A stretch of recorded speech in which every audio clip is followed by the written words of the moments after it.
Good afternoon সকলকে। তো আজকের ভিডিওটা হচ্ছে মূল উদ্দেশ্য হচ্ছে আমাদের স্ট্রেস স্ট্রেন ডায়াগ্রাম। ঠিক আছে, স্ট্রেস স্ট্রেন ডায়াগ্রাম আমরা বেসিক্যালি যেটা হয় স্ট্রেন ডায়াগ্রাম। দেখো ছবিটা উল্টো হয়ে গেছে, 1 মিনিট দাঁড়াও।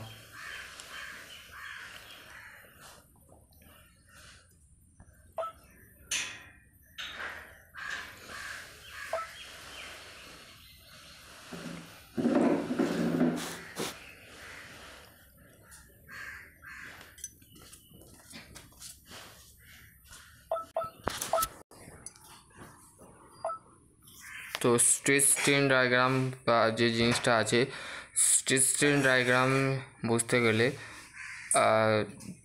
দুটো জিনিস হয়, একটা হচ্ছে স্ট্রেস আর একটা হচ্ছে স্ট্রেন।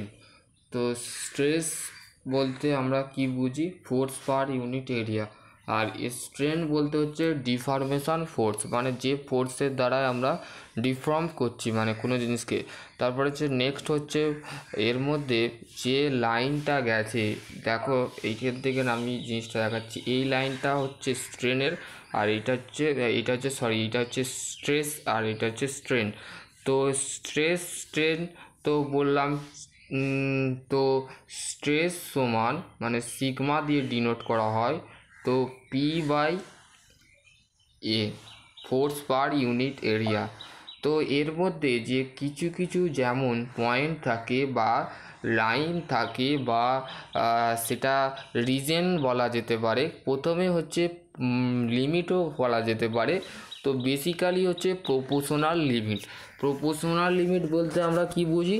প্রপোর্শনাল লিমিট বলতে আমাদের যখন একটা আমি এক্সাম্পল দিতে পারি, ধরো একটা রাবারকে যখন আমরা টানছি, রাবারটা যখন নির্দিষ্ট পরিমাণ বা একটা স্টিলের বারকে যদি আমি টানি বা একটা গার্ডারকে যদি টানি, তার একটা নির্দিষ্ট জায়গা থাকে, তো সেখানে থেমে যায়।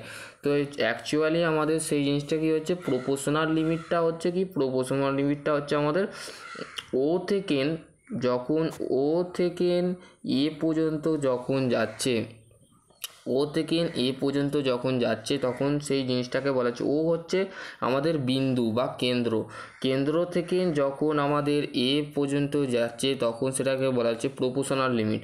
তারপরে এ থেকে বি পর্যন্ত যখন যাচ্ছে তখন সে ইলাস্টিক লিমিট। তারপরে বি থেকে সি হচ্ছে ইল্ড স্টেট পয়েন্ট, আর ই হচ্ছে stress point or the beginning point. তারপর আর এফ হচ্ছে ফ্র্যাকচার পয়েন্ট। ঠিক আছে, তো আশা করছি তোমরা সকলে বুঝতে পারবে। তো জিনিসটা হচ্ছে বেসিক্যালি হচ্ছে আমাদের ultimate stress and breaking point. ঠিক আছে, আলটিমেট স্ট্রেস বলতে আমাদের আলটিমেট মানে একটা রবারকে যখন টানছি, প্রথমে এটা আগে জেনে নাও যে আমার ওইটা বলা হয়নি। তো ও থেকে এ পর্যন্ত হচ্ছে আমাদের প্রপোর্শনাল লিমিট, মানে একটা জায়গায় থামলো, আবার আবার আর একটা জায়গা থেকে আর একটা যখন গেল তখন ইলাস্টিক লিমিট। মানে তুমি একটা গার্ডারকে যখন টানছো, গার্ডারের একটা ইলাস্টিক থাকে, সেই ইলাস্টিক পজিশানটা হচ্ছে যখন গার্ডারটা টানার সাথে সাথে সেই জিনিসটা কি হচ্ছে, টানার সাথে সাথে সেই জিনিসটা তার আগের অবস্থায় ফিরে আসছে। আর যখন আগের অবস্থায় ফিরছে না তখন সেটা হচ্ছে প্লাস্টিক লিমিট। ঠিক আছে, প্লাস্টিক লিমিট মানে তার মানে ultimate stress point or beginning, মানে তার মানে একটা প্লাস্টিক রিজনের পর আর একটা লিমিট থাকে বা বিগিনিং বলা যেতে পারে, সেটা স্ট্রেস পয়েন্ট বা আলটিমেট মানে একটা আলটিমেট বলা যায় না, মানে বলে না আলটিমেট টাইমের মধ্যে এই কাজটা করতে হবে, আলটিমেটের মধ্যে এই কাজটা সেরে নিতে হবে।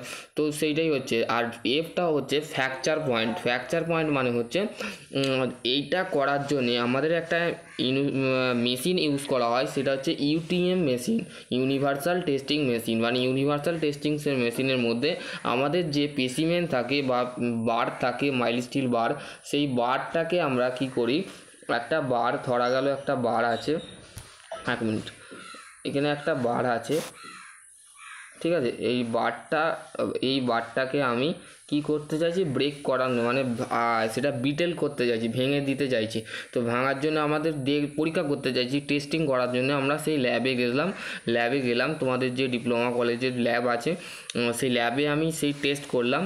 টেস্ট করার পর সেই জিনিসটা কি হলো, সেই জিনিসটা আমাদের আস্তে আস্তে মানে প্রপোর্শনাল লিমিট গেল, তারপরে ইলাস্টিক লিমিটে গেল, আস্তে আস্তে প্লাস্টিক রিজনে থামলে হচ্ছে দুটো ইল্ড পয়েন্ট হয়, আপার ইল্ড পয়েন্ট আর একটা হচ্ছে লোয়ার ইল্ড পয়েন্ট।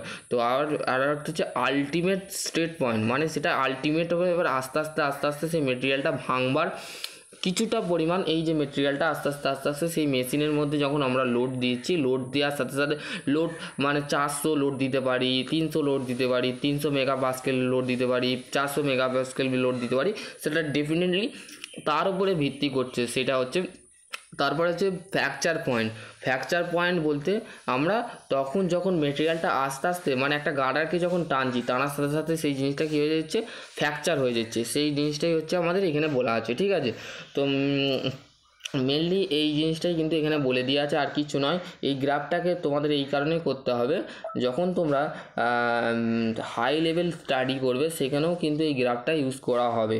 ঠিক আছে, করা হয় কি না জানি না, কিন্তু আমি অ্যাকচুয়ালি ডিপ্লোমা স্টুডেন্ট, তো আমি যেটা করে আসি সেটাই আমি তোমাদের ঘরে বলছি, তো তোমাদেরও যাতে সুবিধা হয়। ঠিক আছে, ও থেকে এ পর্যন্ত আরেকবার রিপিট করছি, ও থেকে এ পর্যন্ত যে জিনিসটা থাকে সেটা হচ্ছে প্রপোর্শনাল লিমিট, বি থেকে এ থেকে ও, তারপর এ থেকে সি হচ্ছে ইলাস্টিক লিমিট, সি হচ্ছে yield state point, ultimate state point. ঠিক আছে, তো আশা করছি তোমরা বুঝতে পারবে। তো পরের ভিডিও অন্য কিছু নিয়ে আলোচনা হবে, ততক্ষণের জন্যে ধন্যবাদ, থ্যাংক ইউ।